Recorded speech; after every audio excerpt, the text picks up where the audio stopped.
Баршаңызға қайырлы күн. Менің арнама қош келдіңіздер. Сіздермен бірге Эльмира Мажитқызы. Бүгін грек жаңғағы мен үйдің ірімшігінің ұнтағын қосып, шайға тәтті дайындадым. Алдымен грек жаңғағын қабығын ашып, блендерге салып, үстіне ірімшіктің ұнтағын салып, әбден араластырып езіп алдым.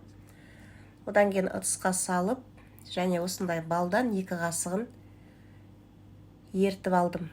Оған дейін кішкене тәрелкеге ұнтақтарды салып, қазір тәттінің бетін әдемілеу үшін балымыз еріді. Одан кейін ыдысқа құйып, әбден араластырып алдым.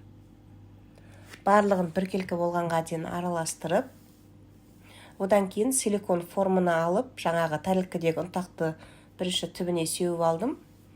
Одан кейін араластырған жаңғағымызды алып, осылай силикон формаға барлығын салып алғаннан кейін мұздатқышта 1,5 сағаттай салып қойдым. Тәттіміз дайын, шай ішуге өте керемет және тез арада дайын болады. Сіздер де осы рецепт бойынша дайындап көрсеңіздер болады. Ас болсын.